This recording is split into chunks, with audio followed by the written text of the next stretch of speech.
नमस्कार दोस्तों, SS education hub में आपका फिर से स्वागत है।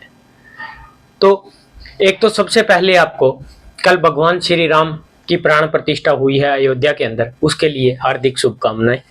और उम्मीद करता हूं कि आप भी अब भगवान श्री राम की नीतियों पर चलते हुए और जल्दी से जल्दी सक्सेस मिले आप सभी को, ये उम्मीद और दुआ है मेरी आप सभी को। ठीक है, तो अपना जो टॉपिक चल रहा है भाई, profit and loss. Profit and loss, profit and loss. आ जाइए पहले क्वेश्चन के ऊपर, आज की क्लास का अपना पहला क्वेश्चन। पहला क्वेश्चन क्या कह रहा है भाई, यदि एक वस्तु के विक्रय मूल्य का 4%, विक्रय मूल्य का क्या 4%, 4% ऑफ सेलिंग प्राइस, क्रय मूल्य के 5% के बराबर है, क्रय मूल्य के 5% के क्या है बराबर है। अब एक चीज देखो, अगर परसेंट का सिंबल हटाएंगे तो 5 गुणा में 1/100 करेंगे, इधर भी तो इधर 400 और इधर 500। सीपी और एसपी का जब अपन अगर रेशियो निकालेंगे, दिमाग में करो ये चीज, क्योंकि अपने यहां तक आ चुके हैं तो अपना अब ये चीज अपने को लिखने की जरूरत नहीं है, दिमाग में करना है डायरेक्ट है कि हाँ भाई अगर 1/100 करेंगे, 1/100 ये 400 का ये 500 का, पास में बैठी वैल्यू उसकी वैल्यू नहीं होती। अपन क्या करेंगे, सीपी और एसपी का रेशियो, पास में बैठी वैल्यू उसकी वैल्यू नहीं होती, तो ये 500 और ये 400। अगर ये 400 रुपए की हमने कुछ चीज खरीदी और बेची कितने में है भाई मेरे, 500 रुपए में। अब देखो आगे क्या कह रहा है, विक्रय मूल्य का 20% क्रय मूल्य के 22% से 120 रुपए अधिक है। विक्रय मूल्य का 20%, विक्रय मूल्य का कितना परसेंट, 20%। विक्रय मूल्य का कितना परसेंट, 20%, कितना होगा 100। और क्रय मूल्य का 22%, इसका कितना होगा 22%, कितना होगा 22%, 88 से 120 रुपए अधिक है। तो वस्तु का क्रय मूल्य और विक्रय मूल्य अपने को ज्ञात करना है। हमने स्टार्टिंग में माना कितना था कि उसका विक्रय मूल्य है जी 400, उसका विक्रय मूल्य है जी 500। आगे बात समझ में, 400 और 500 कहा क्या कि विक्रय मूल्य का तो 20% और क्रय मूल्य का 22%, 120 रुपए अधिक है। ये कितने रुपए अधिक है भाई, 12 रुपए। कितने रुपए अधिक है, 12 रुपए। 12 नहीं है, क्वेश्चन में दे क्या रखा है 120, कितना 120, कितने गुना 10 गुना। एक मल्टीपल हमने ढूंढ लिया तो प्रत्येक मान क्या होगा उतने गुना होगा। यानी सेलिंग प्राइस तो उसका होगा कितना 5000 और कॉस्ट प्राइस उसका होगा जी 4000। आगे बात समझ में, बिल्कुल सिंपल सा क्वेश्चन है, नोट कीजिए।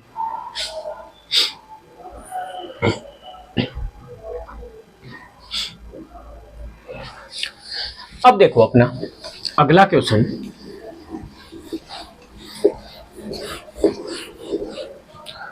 अगला क्वेश्चन क्या कर रहा है देखो,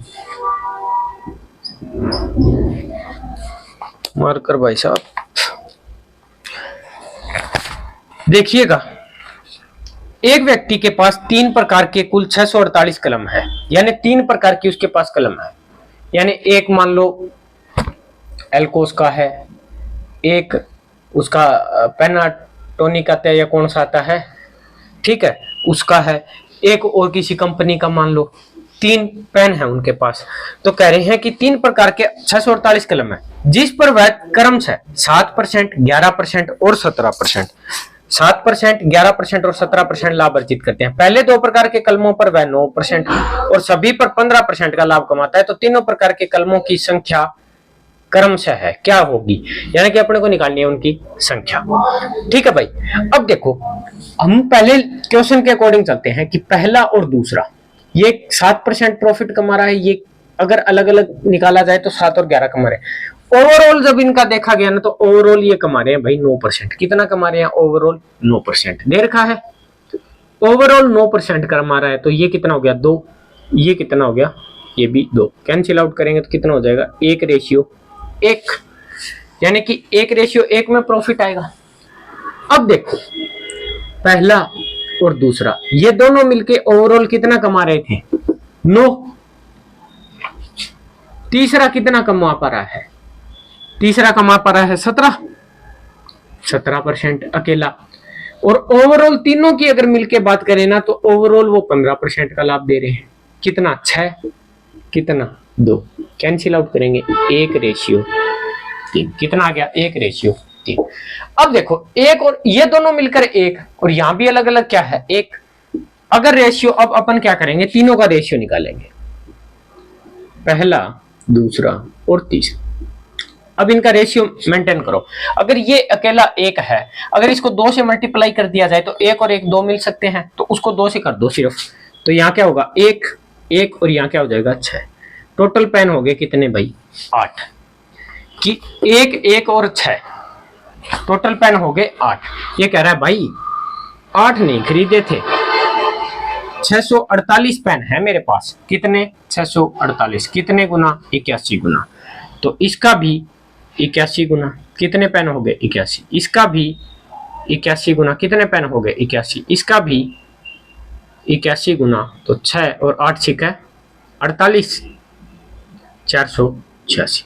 यानी तीनों पेनों की अपने पास संख्या आ गई कि पहले टाइप का जो पेन है वो भी 81 है, दूसरे का भी 81 और तीसरे का कितना है? 486। ठीक है, नोट कीजिएगा इस चीज को।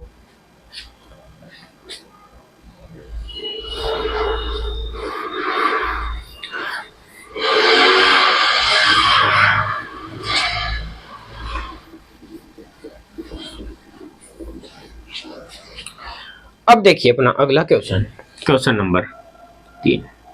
क्वेश्चन नंबर 3 क्या कह रहा है? एक व्यक्ति की 3 प्रकार के 1800 कलम खरीदता है, प्रत्येक प्रकार वह क्रम से 15, 16 और 18% के लाभ पर बेचता है। अगर इनका अलग अलग परसेंटेज निकाल रहा है तो 16, 15, 16 और 18 पे बेच रहा है। पहले 2 प्रकार कलमों को 15 से 3/7 में, और सभी को 16 से 16% के लाभ पर बेचता है।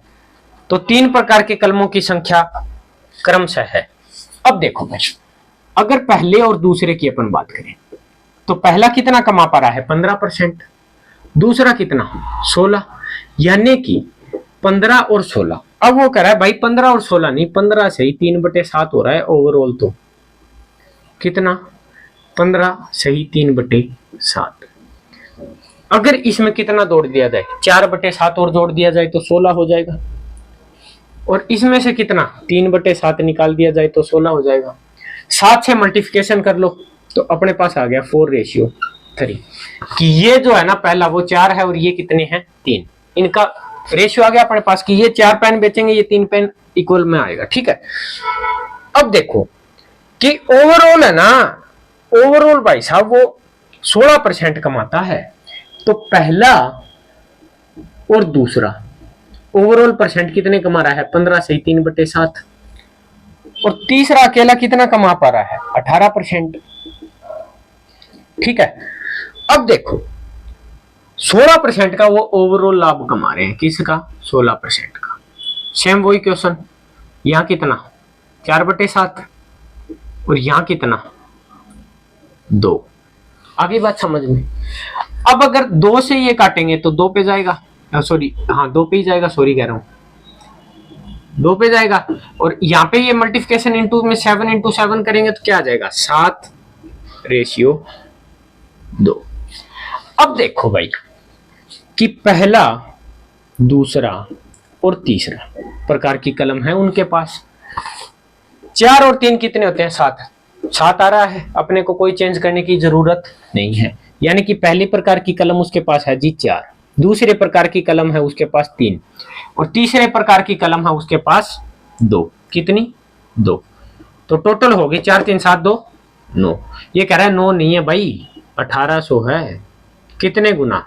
200 गुना। तो इन सब का भी 200 गुना। कितना होगा? 800, 600 और 400। कितना होगा? 400। नोट कीजिएगा इस चीज को।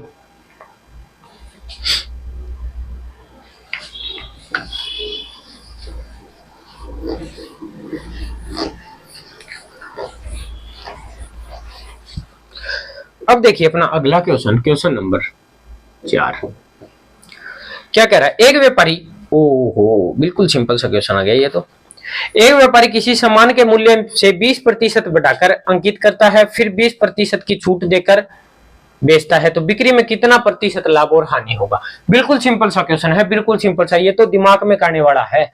देखो दिमाग में कैसे, पहले अपन इसको वर्बली करते हैं कि भाई 20% अंकित कर रहा है एक्स्ट्रा, हमने माना 100 की चीज है 120 अंकित कर दिए, अब उस पे 20% की छूट दे रहा है, उस पे अगर 20% देगा तो 24 रुपए की छूट दे देगा, तो वो बेचेगा कितने में, 96 में बेचेगा, तो कितने परसेंट का लॉस, 4% का लॉस होगा। डायरेक्ट अपने को इस चीज का पता चल रहा है। अब देखो कि उसका सीपी मान लिया हमने कितना है जी, 100 रुपए।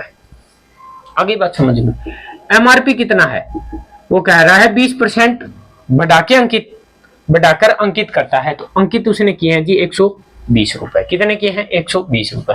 अब कह रहा है इसका 20% की छूट देके और बेचता है, इसकी छूट देके बेचता है, इस पे 20%, इसका 120 का 20% कितना होता है, 24 रुपए की छूट। 24 रुपए की अगर वो छूट देगा तो कितने रुपए में बेचेगा, 96 रुपए में। चीज आई थी 100 में, बेची है 96 में, कितना परसेंट का नुकसान, कितने का नुकसान हो रहा है, 4 रुपए का। 4 रुपए का नुकसान किसके ऊपर हो रहा है, 100 के ऊपर, तो 4% क्या होगा, लॉस। बिल्कुल सिंपल सा क्वेश्चन है ये, तो नोट कीजिएगा।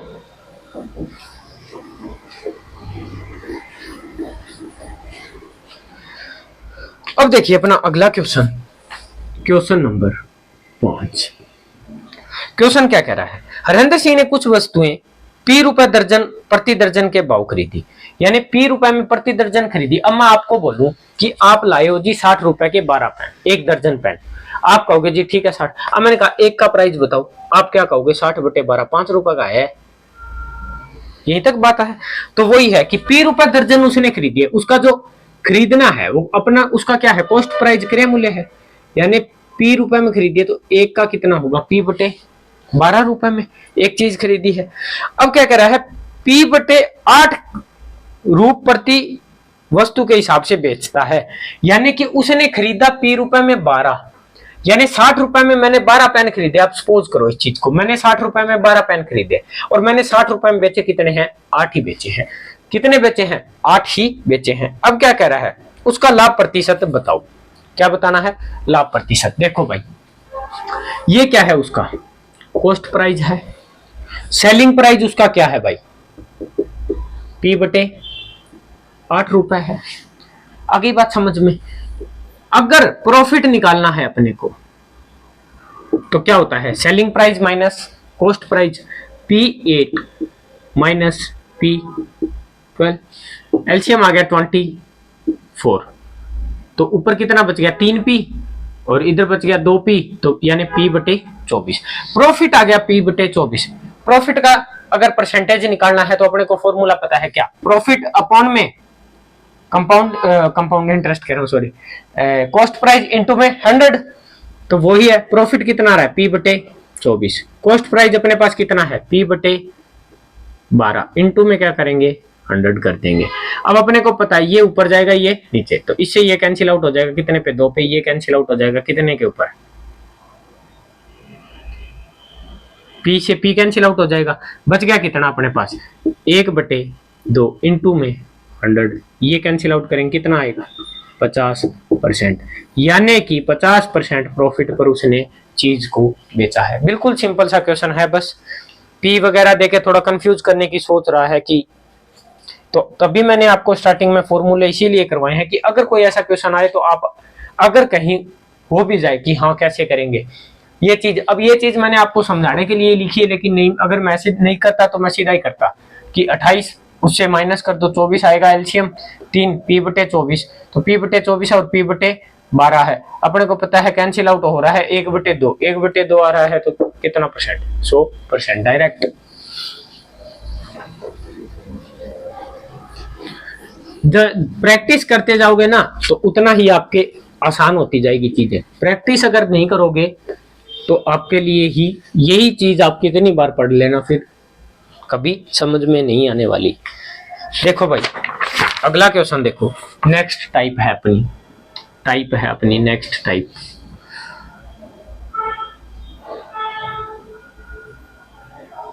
नेक्स्ट टाइप में अपन 2 चीज करेंगे, मतलब टाइप है जिसके अंदर क्या होता है, कंडीशन होती है। देखो कि अगर सेलिंग प्राइस सेम की कंडीशन है, सेलिंग प्राइस क्या है, सेम है, सेलिंग प्राइस सेम है, उसके अंदर भी दो कंडीशन, क्या कि प्रॉफिट भी इक्वल और लॉस भी इक्वल हो, तो पहला successive method x plus y plus में एक्स वाई बाई 100, दूसरा अपना जो है सदाबहार तरीका रेशियो मेथड, जो मैंने आपको स्टार्टिंग में बोला था। अब आता है अपना दूसरा मेथड, जिसमें क्या है, अगर प्रॉफिट परसेंट और लॉस परसेंट क्या है, इक्वल ना हो, तो अपन कैसे करेंगे। पहला मेथड तो अपना रहेगा वही सेम, रेशियो मेथड।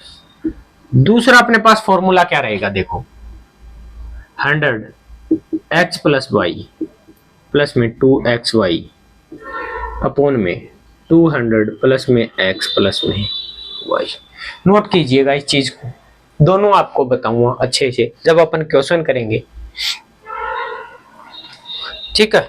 नोट कर लीजिएगा, ये इंपॉर्टेंट है अपने लिए कि अगर किस कंडीशन पे अप्लाई होगा, कॉस्ट प्राइस सेम के नहीं भाई, सेलिंग प्राइस सेम के, किसके, सेलिंग प्राइस सेम होगा ना, उसके ऊपर अपना अलग ये चीज अप्लाई होगा, ठीक है। अब देखो कैसे अपना क्वेश्चन टाइप का पहला और क्लास का छठा क्वेश्चन, दो वस्तुओं का विक्रय मूल्य समान है। विक्रय मूल्य क्या होता है, सेलिंग प्राइस सेम है, यानी अपने दिमाग में आ गया, अगर सेलिंग प्राइस सेम दे रहा है तो एक बार मेथड पे जाके आ रही, उसे पहले पर 10% लाभ और दूसरे पर 10% हानि, पूरे व्यवसाय में उसे लाभ या हानि परसेंट ज्ञात करो, लाभ या हानि प्रतिशत ज्ञात करो। देखो भाई, पहले अपन बात कर लेते हैं इसके अंदर रेशियो मेथड की। रेशियो मेथड में हमने लिया कॉस्ट प्राइस का रेशियो और सेलिंग प्राइस का रेशियो। आगे बच ये कह रहा है कि दो वस्तुओं का विक्रय मूल्य है ना, विक्रय मूल्य क्या है, समान है, यानी सेलिंग प्राइस क्या है, इक्वल है। हमने पीछे एक चीज की थी क्वांटिटी और रुपए में, हमने क्वांटिटी क्या की थी, इक्वल की थी ना, उसी पे बेस्ड है। देखो कि पहली वस्तु ने उसे हमने मान लिया कि 100 रुपए की कोई वस्तु थी और 10% का, हाँ 10% का लाभ पे बेचता है, 10% के अगर लाभ पे बेचेगा तो कितने में बेचेगा भाई, 110 रुपए में। अगर 100 रुपए की दूसरी चीज है और 10% की हानि पर बेच रहा है तो वो कितने में बेचेगा भाई मेरे, 90 रुपए में। कितने में बेचेगा, 90 रुपए में। अब देखो इसमें एक पहले ही अपने पहली लाइन अपने को अगर अच्छे से पढ़िए तो हमें दिया था क्या, विक्रय मूल्य समान है, तो पहले इनको क्या करना पड़ेगा अपने को, इक्वल। क्या करना पड़ेगा, इक्वल। तो इसको भी 9 से गुणा और इसको 11 से, यानी कि 900 और 1100 कितने हो गए भाई, 2000। आगे बात समझ में। और ये 990 रुपए हो गए और ये भी 990 रुपए हो गए, 1800, 1980 रुपए, 1980 रुपए, यानी कि 2000 रुपए की कोई चीज वो लेके आया तो, और 1980 में उसने उसे बेच दिया। कितना परसेंट, कितने रुपए की हानि हुई है उसे, 20 रुपए की हानि। कितने के ऊपर हुई है, 20 रुपए की हानि हुई है उसे 2000 रुपए के ऊपर। इंटू में कर देंगे 100, 3 जीरो है तो 2 जीरो और 1 जीरो ये कैंसिल आउट, ये इससे कैंसिल आउट, यानी कि 1% की उसे क्या हो गया भाई मेरे, लॉस हो गया। क्या हो गया, लॉस हो गया। क्या हो गया, लॉस हो गया। अब देखो अपना इसी के अंदर दूसरा मेथड, यहां देखो छोटा सा पोर्शन, ये तो है अपना रेशियो मेथड। अब देखो अगर अपन इसमें क्या दे रखा है, प्रॉफिट भी कितना हो रहा है 10%, लॉस भी कितना हो रहा है 10%, और विक्रय मूल्य को क्या कहा है, इक्वल। विक्रय मूल्य को क्या कहा है, इक्वल। यानी कि सेलिंग प्राइस अगर सेम है, हमने अभी पढ़ा सेलिंग प्राइस अगर सेम है, प्रॉफिट परसेंट और लॉस परसेंट अगर इक्वल है, तो successive method x plus y x y upon 100 हमने पढ़ा था।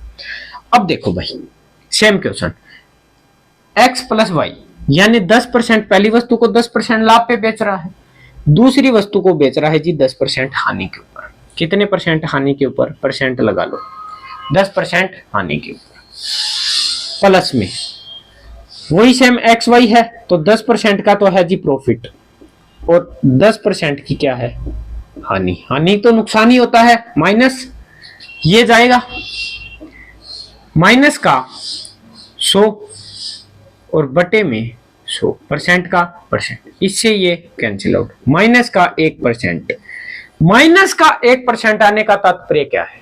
माइनस है, इसका मतलब क्या हुआ है? उसे लॉस हुआ है। क्या हुआ है? लॉस।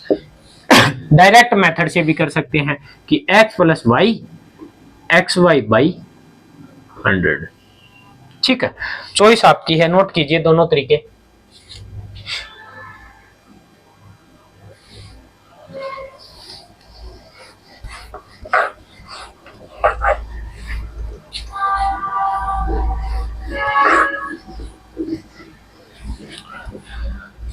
अब देखिए अपना अगला क्वेश्चन।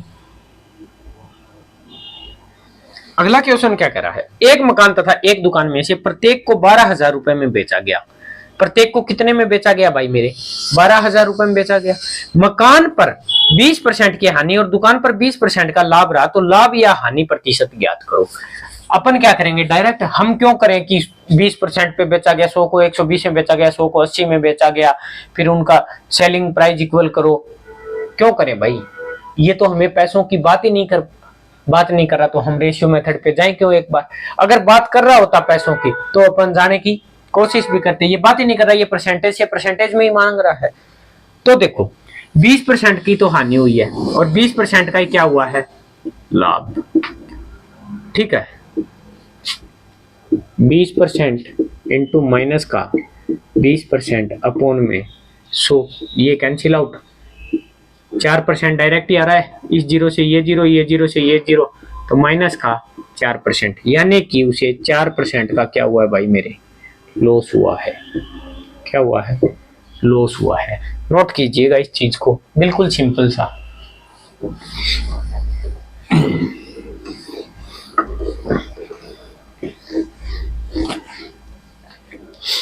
अब देखो अपना अगला क्वेश्चन। अगला क्वेश्चन क्या कह रहा है? सेम क्वेश्चन है। एक मकान तथा एक दुकान में से प्रत्येक को 12,000 रुपए में बेचा गया। मकान को 20% हानि पर तथा दुकान को 20% लाभ रहा। कुल सौदे का परिमाण रहा। कुल सौदे का परिमाण क्या रहा, ये बताना है अपने। तो देखो कॉस्ट प्राइस कुछ भी हो, सेलिंग प्राइस कुछ भी हो, ठीक है। 20% हानि और 20% लाभ पे ही ले लेते हैं अपन डायरेक्ट। 20% को क्या लिख सकते हैं अपन? 1/5। यानी पहले क्या हो रहा है? मकान पर 20% की हानि हो रही है उसे, यानी कि वो मकान था 5 रुपए का। कितने रुपए का? 5 रुपए का। 1 रुपए का उसे नुकसान हो गया, वो मकान बिका है जी 4 रुपए में। ठीक है, 20% का लाभ हो रहा है दुकान के ऊपर, तो वो दुकान थी 5 रुपए की और 20% का लाभ हो रहा है, यानी कितने को? 5 की थी और कितने में बिकी? 6 में। कितने में बिकी? 6 में। अब देखो, अब अपन नीचे ऑप्शन देखते हैं कि कुल सौदे का परिमाण रहा, यानी लाभ और हानि प्रतिशत तो नहीं निकालना, लेकिन ऑप्शन देखते हैं। तो ऑप्शन में क्या दे रखा है कि लॉस 1000 रुपए या गेन 1000 रुपए या नो लॉस नो गेन। ठीक है, अगर ऐसा है तो देखो कि 5 और 5 की दो चीज थी, ठीक है, 25 और 6 चौक 24, यानी कि भाई 1 रुपए का नुकसान हुआ है ओवरऑल उसे, 1 रुपए का। अब एक बात बताओ, क्या इसे 24 रुपए में बेचा गया था? दोनों को 24 में तो नहीं बेचा गया, प्रत्येक को 12,000 में बेचा गया है। प्रत्येक को कितने में? 12,000 में। तो दो चीजों को कितने में बेचा गया? 24,000 में। कितने गुना बैठा है? 24,000, 1000 गुना। ठीक है, और खरीदा गया था 25,000 में, तो लॉस हुआ 1 का। कितने का लॉस? 1000 रुपए का। कितने का लॉस हुआ है भाई मेरे? 1000 रुपए। तो इसमें ऑप्शन है लॉस ऑफ 1000 RS। आगे बात समझ, यानी कि हमने खरीदा कितने का? 25 का, बेचा कितने का? 24 का। तो अपने 24,000 रुपए की दोनों चीजें बिकी थी 12,000 में। ठीक है, 12,000 में बिकी, तो अपने 1 रुपए का ओवरऑल नुकसान हुआ। ये कह रहा है भाई 1 रुपए का नहीं, जब 24,000 की बात है तो 1000 का रुपए का नुकसान हुआ है आपको। कितने का? 1000 रुपए का। नोट कीजिएगा इस चीज को।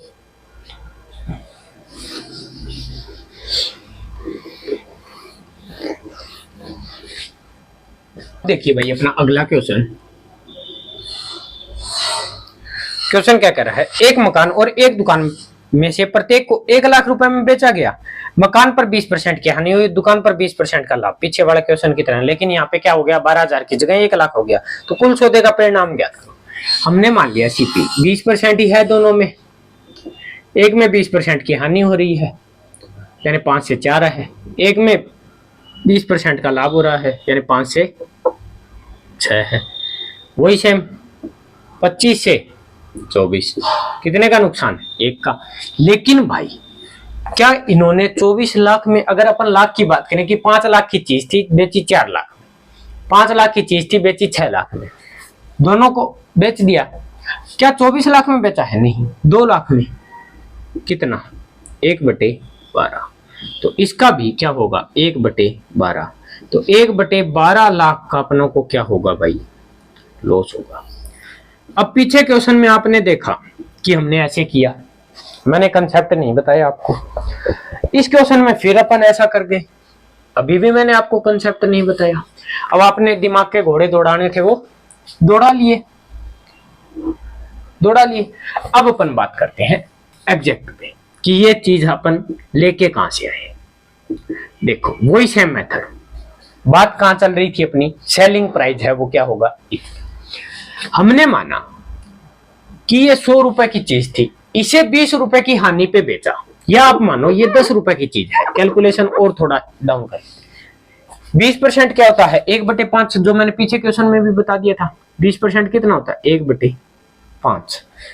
अब देखो कह रहा है कि मकान पर 20% की हानि हुई। हमने माना ये मकान है ना, मकान है ये, ठीक है भाई, मकान 10 रुपए का, हानि हुई कितने की? 20%। 20% क्या होता है? 1/5। तो 10 का 1/5 कितना हो गया भाई? 2। तो यानी कितने में बेचा उसे? 8 रुपए में बेचा गया। अब आ जाते हैं अपने दुकान के ऊपर। दुकान थी जी 10 रुपए की, एक पर 20% के क्या हुआ? लाभ हुआ। कितना लाभ हुआ? 20 अगर लाभ होता है भाई तो अपना क्या रह जाता है यहाँ पे? 1/5 यानी 12। कितना? 12। अब क्या है, दोनों को बेचा कितने में है? 1-1 लाख में। जब बराबर बेचा है तो हम यहाँ अलग अलग क्यों बेच रहे हैं? सेलिंग प्राइस को क्या करेंगे? इक्वल। तो यहाँ कितने से गुना? 12 से। यहाँ कितने से गुना? 8 से। तो यहाँ भी रेशियो मेंटेन करने के लिए यहाँ भी 12 से और यहाँ 8 से। अब देखो भाई मेरे 12 8 96 और 96, 90 90, 180 और 12 192, यानी कि दोनों को बेचा है इन्होंने 192 में, और ये हो गया 120 और ये 80, यानी टोटल हो गया कितना? 200। 200 को चीज है उसको 192 में बेच दिया गया, तो टोटल आ गया अपने पास 8 रुपए का नुकसान। कितना? 8 रुपए का नुकसान। 192 यूनिट माना, 192 यूनिट। तो 192 यूनिट अगर अपन मानते हैं तो हमने बेचा कितना? 1-1 लाख में। 1-1 लाख में बेचा है, विक्रय मूल्य सेम है। 192 यूनिट का रेट हो गया जी 1 लाख कंप्लीट। आगे बात समझ में। एक यूनिट का अगर अपने को निकालना हो तो 1 लाख बटे 192, अपने को निकालना कितने का है? 8 यूनिट का निकालना है। कितने का निकालना है? 8 यूनिट का निकालना है। तो 1 लाख बटे 192 गुणा में 8 यूनिट। अब ये कैंसिल आउट हो रहा है, देखो कितने से हो रहा है?